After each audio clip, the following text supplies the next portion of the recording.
Welcome to r/entitled people, where we share stories from your lives about people who think the rules don't apply to them and they should get what they want.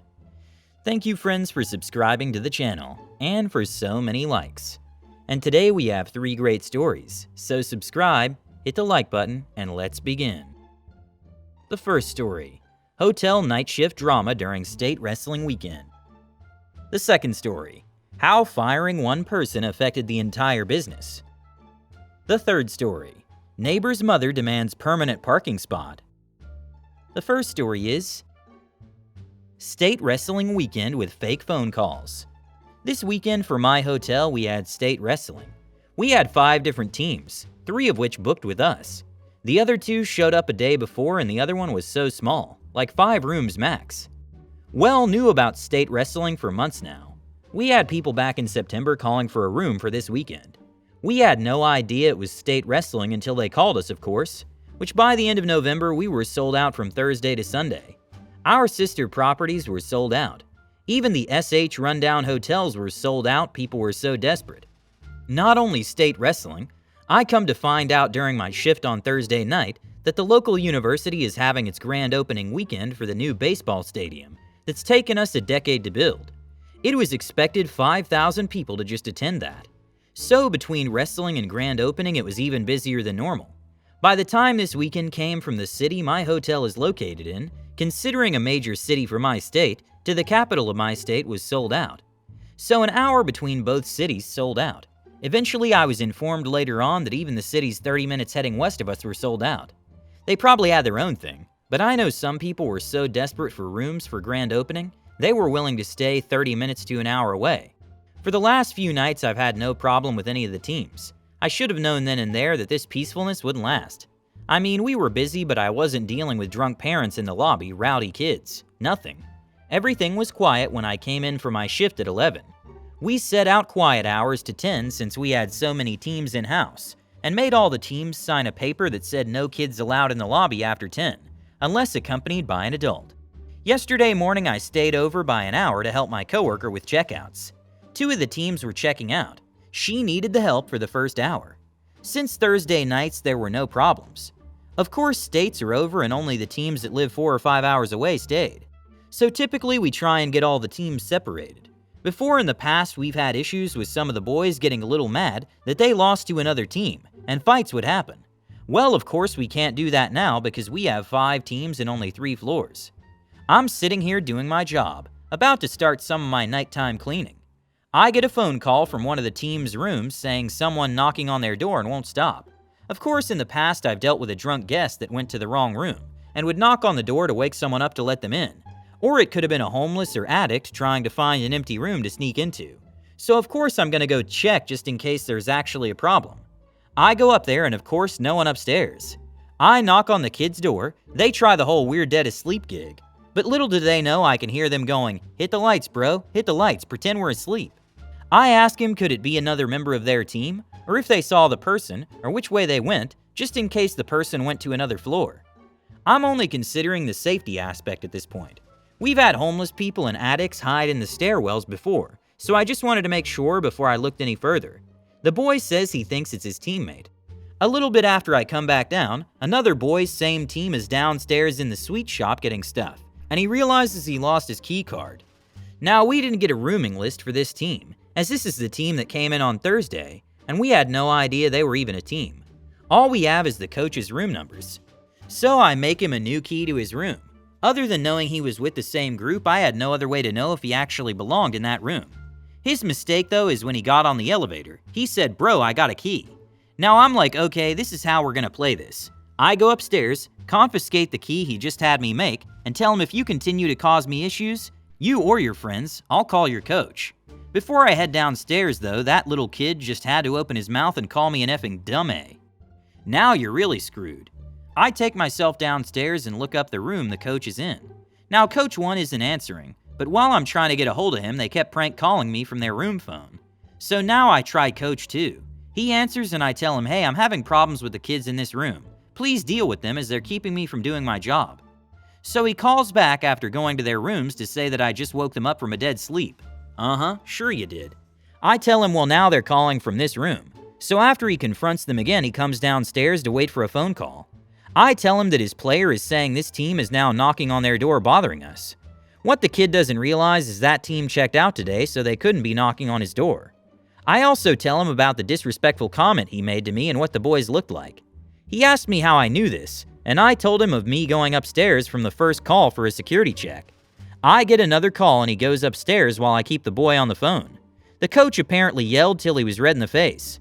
He then comes back down just in case they decide to call back. And they do, but on their cell phone. He wants keys to their rooms now. I give him the keys. Finally, it's peaceful again. I finally have gotten my cleaning done. Oh, poor OP. This past weekend appeared to be nothing but laborious work for you. I'm able to empathize with your level of desperation, as you attempted to maintain order and tranquility within the hotel. But instead you were confronted with such a careless and inconsiderate attitude from the teenagers. It's simply not acceptable to behave in this manner.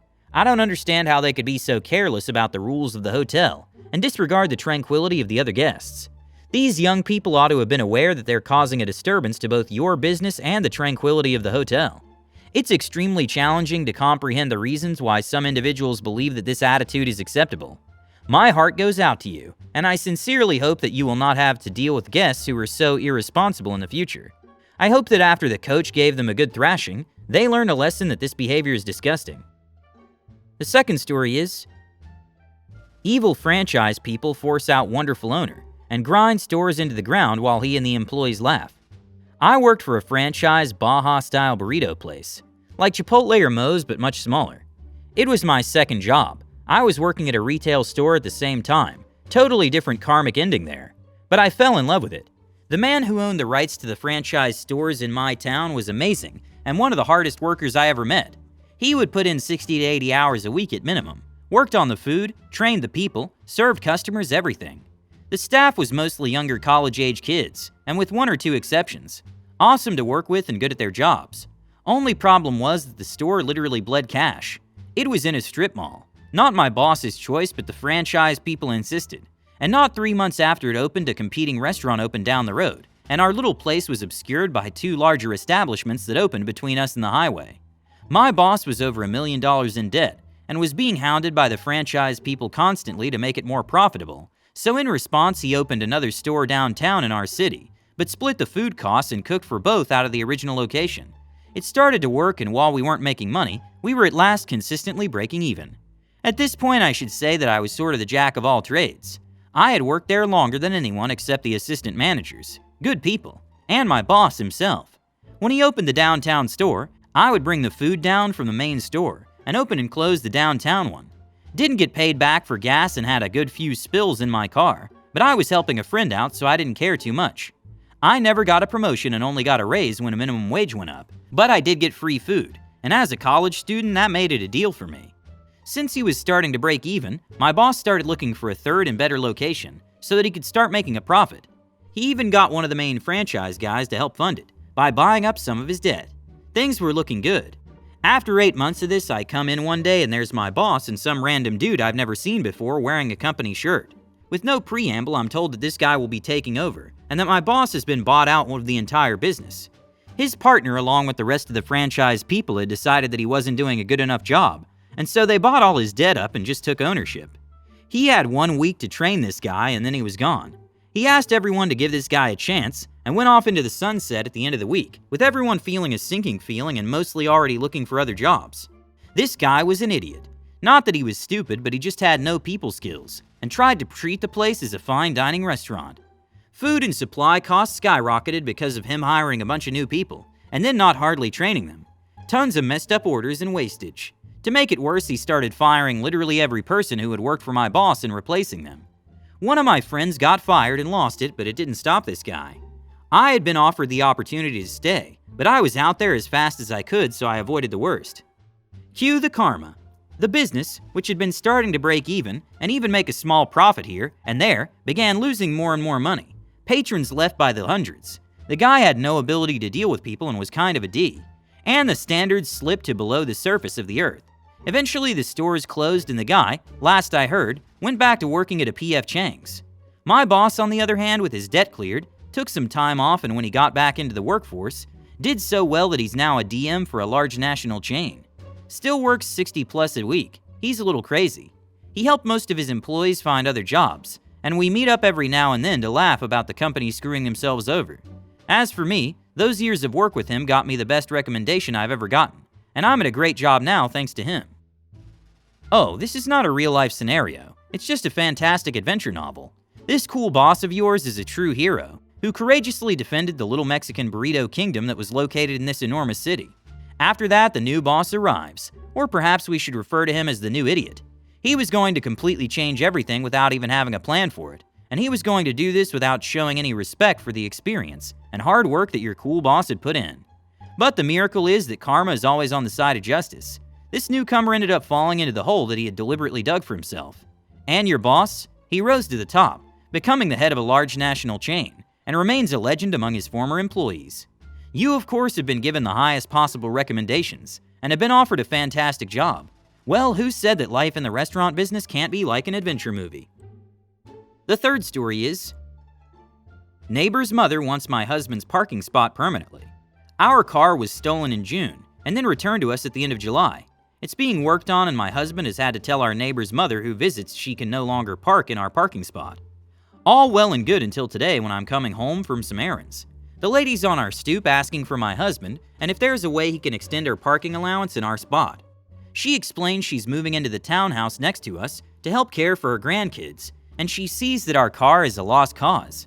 She's said that us losing a car was great so she can park closer to the townhouse and not have to park on the street. What I told her and what my roommate/landlord has told her is thus: the car is being returned and instated in October, and you have until then to make arrangements.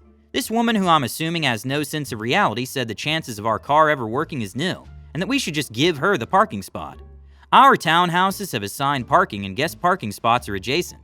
I told her she has to wait till my husband comes home and talk to him. She literally said she won't talk to him and will just take the spot whenever she wants, regardless if we get our car working or not. Car is currently at my husband's father's being worked on. I know it seems petty, but I'm considering calling a tow truck the next time she does this. Update. Neighbor, who's the son of the woman, has gotten involved and sided with us on the matter. He has also told his mother to park in the guest parking spots from now on, or do not come here at all. She also lied to me about moving in. Big surprise. So far, I was given a blessing if she does it again to call a tow truck. We did have someone park in our spot, but he asked if it was okay. He was part of a home inspection because one of our neighbors is selling his townhouse, and was only there for 20 minutes. How can this neighborhood mom be so stubborn about demanding your husband's parking space? She must think life is a game of all mine. If she had a shred of common sense, she would realize that your car will be back, and she'll never take what belongs to you. I'm very glad her own son took your side, and if I were you, I wouldn't have let her park there from the beginning. Too bad we'll never get to see her running after the tow truck, screaming something like, "This is my car, how dare you?" Hit the like button and subscribe to the channel. Have a good day.